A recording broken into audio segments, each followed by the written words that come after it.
എടാ കപ്പ് കൊണ്ട് വെക്കൂടാ. Hi friends, അപ്പോൾ നമ്മളുടെ സുഹൃത്തു കൂടിയായ സതീഷിന് ഹെവി ആയിട്ടുള്ള ഒരു GT അടിച്ചിരിക്കുകയാണ്. അപ്പോൾ ഈ ടൈമിൽ നമുക്ക് മഴയുള്ള സമയങ്ങളിൽ, മഴ പെയ്ത് വെള്ളം കലങ്ങി കുത്തൊഴുക്കുള്ള സമയങ്ങളിലാണ് നമുക്ക് ഏറ്റവും കൂടുതൽ ഹെവി ആയിട്ടുള്ള GT അടിക്കുക. അപ്പോൾ എന്തായാലും ആ പുള്ളി ആ മീനെ ഹാൻഡിൽ ചെയ്യുന്ന രീതി ഒന്ന് നോക്കൂ. അത്രയും സിമ്പിളായിട്ട് നിന്നാണ് അത്രയും വലിയ മീനെ പുള്ളി ഹാൻഡിൽ ചെയ്യുന്നത്.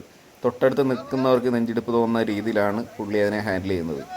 പക്ഷേ ഈ മീൻ നമ്മളുടെ നിന്ന് മിസ്സാവും. കാരണം എന്ന് പറഞ്ഞു കഴിഞ്ഞാൽ അത്രയും കുത്തൊഴുക്കാണ്. നമ്മൾ എത്ര ഡ്രാഗ് ഇട്ട് കഴിഞ്ഞാലും മീൻ ഒഴുക്കിലേക്ക് കയറി കഴിഞ്ഞാൽ ആ മീനെ പിടിച്ചു നിർത്തുക പ്രയാസം തന്നെയാണ്. നമ്മൾ ആ ഹുക്കിൽ നിന്നും അതിൻ്റെ വാ കീറിയിട്ടാണ് നമ്മളിൽ നിന്ന് അത് മിസ്സാവുന്നത്. നിങ്ങൾ സൂക്ഷിച്ച് നോക്കിയാൽ മനസ്സിലാവും. പക്ഷേ പുള്ളി പറഞ്ഞ ഒരൊറ്റ ഡയലോഗ്, പുള്ളി പറയുന്നത് പറഞ്ഞാൽ നമുക്ക് ലെക്കുള്ള മീനാണ്, അത് കയറാൻ വിധിയുള്ള മീനാണെന്നുണ്ടെങ്കിൽ അത് ആർക്കായാലും കയറിയിരിക്കും. അതെല്ലാം മിസ്സാവാനാ വിധിയെങ്കിൽ ആ മീൻ നമ്മളിൽ നിന്ന് മിസ്സാവും. പുള്ളി പറഞ്ഞ ഡയലോഗ് ഇങ്ങനെയാണ്. അപ്പോൾ ഏതൊരു ചൂണ്ടക്കാരൻ്റെ ആഗ്രഹം എന്ന് പറഞ്ഞു കഴിഞ്ഞാൽ ആ പിടിക്കുന്ന മീൻ കരയ്ക്ക് എത്തിക്കുക എന്ന് തന്നെയാണ്. അപ്പോൾ അതിനുവേണ്ടി മാക്സിമം എഫേർട്ട് അവരെടുക്കുന്നതായിരിക്കും. അതിപ്പോൾ സ്റ്റിക്കിലാവാം, ഹാൻഡ് ലൈനിലാവാം, ഏത് രീതിയിലും ആവാം. പക്ഷേ നമ്മളിന്ന് ഈ മീൻ മിസ്സായി പോകുന്നതിന് ഒരുപാട് കാരണങ്ങളുണ്ട്. കാരണം നമ്മൾ ലൂറിനകത്ത് തന്നെയാണ്, ലൂർ കാസ്റ്റ് ചെയ്തപ്പോൾ തന്നെയാണ് നമുക്ക് മീൻ എടുത്തിട്ടുള്ളത്. ആ ലൂർ കാസ്റ്റിങ്ങിനകത്ത് ലൂറിനകത്തുള്ള ട്രിപ്പിൾ ഹുക്കിനകത്ത് 2 സെറ്റ് ഉണ്ടാവും, ചിലത് 3 സെറ്റ് ഉണ്ടാവും. അതിൽ പ്രോപ്പറായിട്ട് ഹുക്ക് ആവുകയാണെങ്കിൽ മാത്രമേ ആ മീൻ നമുക്ക് കയറത്തുള്ളൂ. ആ മീനിൻ്റെ ചെകളയിലോ സിംഗിൾ ഹുക്കായിട്ട് വായിലോ മറ്റോ ആണെങ്കിൽ ഇതേപോലെ മീൻ നമ്മളിൽ മിസ്സാവും. എന്തായാലും നമ്മളിന്ന് മീൻ മിസ്സായിട്ടുണ്ട്. പക്ഷേ ഒട്ടും വിഷമിക്കേണ്ടി വന്നില്ല സതീഷിന്. രണ്ടാമതും മീൻ എടുത്തിട്ടുണ്ട്. അപ്പോൾ നേരത്തെ പിടിച്ച മീനെക്കാട്ടി ഹെവി ആയിട്ടുള്ളൊരു മീൻ തന്നെയാണ് സതീഷിന് അടിച്ചേക്കുന്നത്. അതും GT തന്നെയാണ്. അപ്പോൾ എനിക്ക് അതല്ല കൂടുതൽ ഇഷ്ടപ്പെട്ടത്. കാരണം പുള്ളി ആ മീനെ ഹാൻഡിൽ ചെയ്യുന്ന രീതിയാണ്.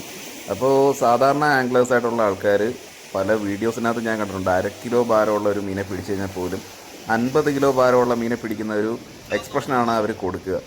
അവർ വോയിസ് ഓവർ ആയാലും ശരി, മറ്റു കാര്യങ്ങളായാലും ശരി. എന്തായാലും ഇത്ര ഹെവി ആയിട്ടുള്ളൊരു മീനെ പിടിച്ചിട്ട് ഇത്രയും സിമ്പിളായിട്ട് നിന്ന് ആ മീനെ ഹാൻഡിൽ ചെയ്യുന്ന സതീഷിന് ഒരു ബിഗ് സല്യൂട്ട് തന്നെ കൊടുത്തേ പറ്റൂ. കാരണം എന്ന് പറഞ്ഞാൽ പുള്ളിക്ക് അറിയാം ആ കടൽ എങ്ങനെയാണ്, ആ മീനെ എങ്ങനെയാണ് ഹാൻഡിൽ ചെയ്യേണ്ടതെന്ന് പുള്ളിക്ക് നല്ലതുപോലെ അറിയാം. അതെന്ന് പറയുന്നത് വർഷങ്ങളായിട്ടുള്ള എക്സ്പീരിയൻസ് വെച്ചിട്ടാണ് പുള്ളി ആ മീനെ എങ്ങനെ ഹാൻഡിൽ ചെയ്യുന്നത്. എന്തായാലും ഹെവി ആയിട്ടുള്ള മീൻ തന്നെയാണ്. മീനെ എന്തായാലും പുള്ളിക്കാരയ്ക്ക് എത്തിച്ചിട്ടുണ്ട്.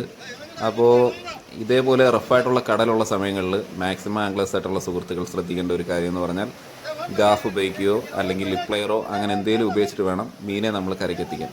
ഇപ്പോൾ നമ്മളെ സുഹൃത്തു കൂടിയായ അർഷാദാണ് മീൻ എടുക്കാനായിട്ട് ഇറങ്ങിയിട്ടുള്ളത്. അപ്പോൾ പുള്ളി ഡയറക്റ്റ് മീനിൻ്റെ ചെകളയിൽ കൈയിട്ടെടുക്കുകയാണ്. അപ്പോൾ ശ്രദ്ധിക്കേണ്ട ഒരു കാര്യം എന്ന് പറഞ്ഞാൽ ഇതേപോലെ ജീവനുള്ളൊരു മീനാണ് എന്നുണ്ടെങ്കിൽ അത് പിടയുന്ന സമയങ്ങളിൽ ഈ ആങ്കർ നമ്മളുടെ കയ്യിൽ കയറാൻ ചാൻസ് ഉണ്ട്, ട്രിപ്പിളൊക്കെ നമ്മളെ കയ്യിൽ കയറാൻ ചാൻസ് കൂടുതലാണ്. അപ്പോൾ ആംഗ്ലേഴ്സ് ആയിട്ടുള്ള സുഹൃത്തുക്കൾ മാക്സിമം ഗഫോ ലിപ് പ്ലെയറോ ഉപയോഗിച്ചിട്ട് വേണം മീനെ എടുക്കാനായിട്ട്.